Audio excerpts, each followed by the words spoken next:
Allahu Allahu Allahu Allah. Mari kita tengok sinopsis, ya, apakah ringkasan bagi halaman nombor 16. Pada ayat yang ke-102 sehingga 103, kaum Yahudi mempraktikkan sihir dan mantra. Yang ini sebagai satu perkara yang perlu kita elakkan, yang kita perlu belajar. Dan mengapa mereka ambil sihir, mengapa mereka ambil mantra? Disebabkan mereka ini merasakan bahawa kitab yang diberikan pada mereka itu tidak cukup powerful. Yang itu yang menyebabkan mereka ambil benda lain sebagai perlindungan. Kita akan baca bersama ayat 104-105. Etika berbicara kepada Nabi dan pihak yang menentukan baginda menjadi rasul. Siapa yang pilih rasul ni? Adakah orang Bani Israel ataupun sebenarnya sudah tentu daripada Allah Subhanahu Wa Taala? Jadi di situ adalah penghujahan. Allah menemplak kepada orang yang suka main pilih-pilih sendiri je ni. Allahu Allahu Allahu Allah. A'udzu billahi minasy syaithanir rajim. واتبعوا ما تتلو الشياطين على ملك سليمان وما كفر سليمان ولكن الشياطين كفروا يعلمون الناس السحر ولكن الشياطين كفروا يعلمون الناس السحر وما أنزل على الملكين ببابل هاروت وماروت وما يعلمان من أحد حتى يقولا إنما نحن فتنة فلا تكفر فيتعلمون منهما ما يفرقون به بين المرء وزوجه وما هم بضارين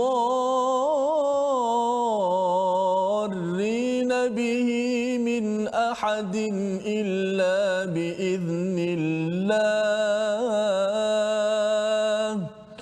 ويتعلمون ما يضرهم ولا ينفعهم ولقد علموا لمن اشتراه ما له في الآخرة من خلاق ولبئس ما شروا به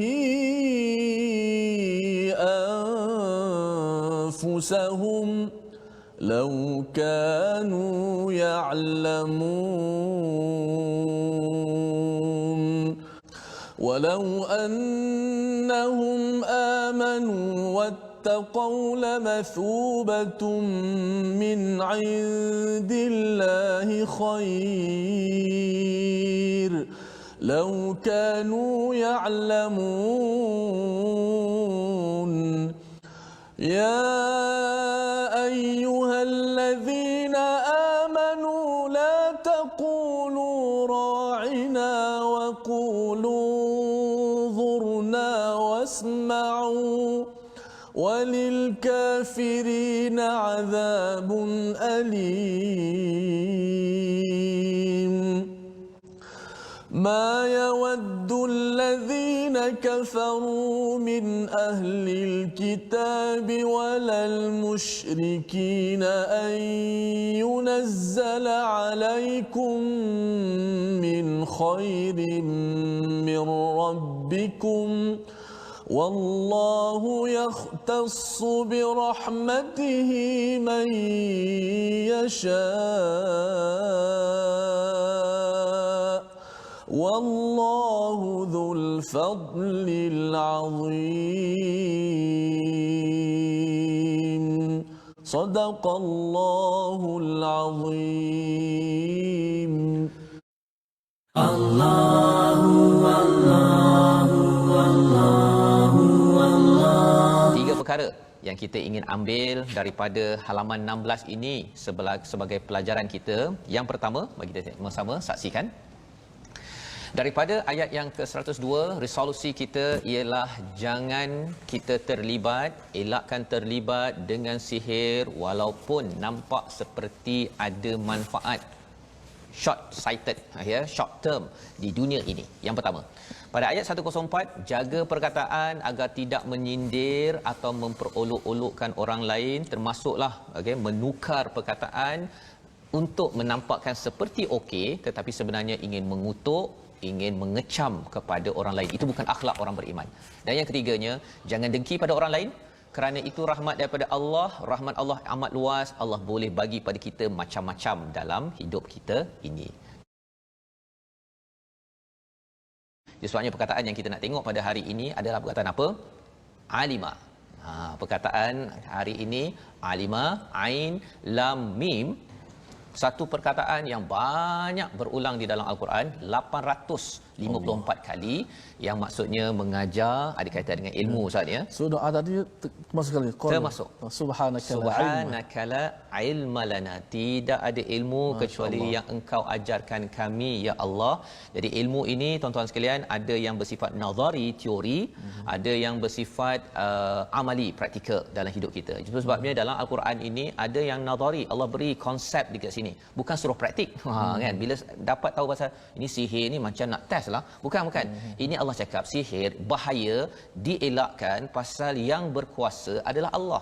Kembali pada ayat Allah, jangan kembali kepada ayat syaitan. Itu yang berlaku bila orang hasad, nak macam-macam tapi tak nak kembali pada Allah.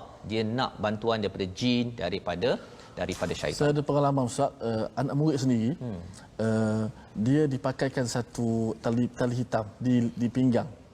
Saya kata, tali ini untuk apa ni? Ini nenek saya pakai, tak bagi buang. Jangan buang. Untuk apa? Untuk jaga saya. Untuk jaga saya.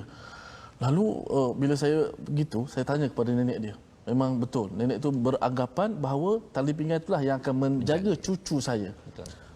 So saya rasa satu benda yang sangat berlega dalam masyarakat kita hari ini, dan ia cukup bahaya kalau tidak dirawat, Ustaz. Ya. Kadang-kadang dia buat begitu, Ustaz, ya. Dia camouflage. Dia selindungkan dengan apa? Dia letak tali itu pasal nak tengok dia membesar ke tidak.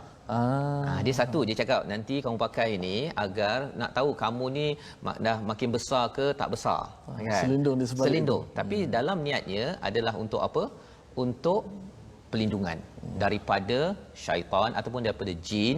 Perkara-perkara ini mengapa jadi begitu, tuan-tuan? Bila kurang baca Al-Quran, kurang kefahaman, sebenarnya Allah berkuasa. Sebenarnya Allah kan berkuasa jaga segala-galanya, termasuk jadikan jin dan manusia, ya. Tetapi dia pula pergi yakin pasal dia rasa macam bila dengan jin, nampak jin boleh masuk dalam manusia dan boleh merasuk, dia rasa wah real lah jin ni berkuasa. Tapi sebenarnya, tuan-tuan, berbanding dia merasuk tu dengan Allah menjadikan alam ini, Allah menjadikan jin yang boleh masuk merasuk itu, kalau dia faham betul-betul, tidak mungkin dia berpaling ataupun bersama dengan syaitan ataupun dengan jin, kerana tetap juga makhluk sesama kita. Dan ini kita akan dapat macam mana kita nak bina perkara ini, itulah namanya iman. Dan iman inilah yang kita bina macam mana, tuan-tuan yang berada di rumah, yang tuan-tuan baca sekarang ini adalah ayat Allah. Bila cakap tentang ayat Allah, ayat ini maksudnya, Ustaz, ialah selain daripada ayat yang kita baca, maksudnya ialah kebesaran Allah.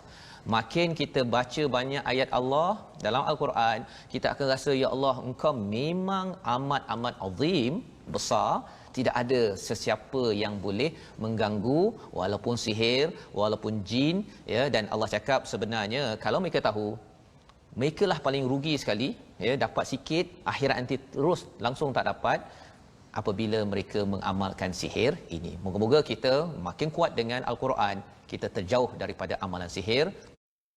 Allahu Allahu Allahu Allah.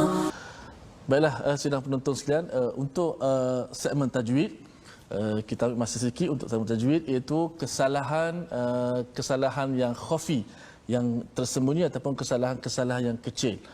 Boleh kita perhatikan di skrin kita berkenaan dengan ta'arif ataupun apakah yang dimaksudkan dengan kesalahan yang tersembunyi, iaitulah kesalahan ini tidak membawa kepada perubahan makna seperti meninggalkan dengung, kadar harakat mat tidak sempurna, tebal dan nipis, tafkhim dan tarqiq dan sebagainya. Contoh kalau kita baca waladdallin dalam surah Al-Fatihah, maka itu kesalahan itu tidak sampai berubah makna. Kita memendekkan tidak cukup 6 harakat ataupun 4-5 harakat, itu kesalahan yang kecil yang tidak bawa perubahan kepada makna.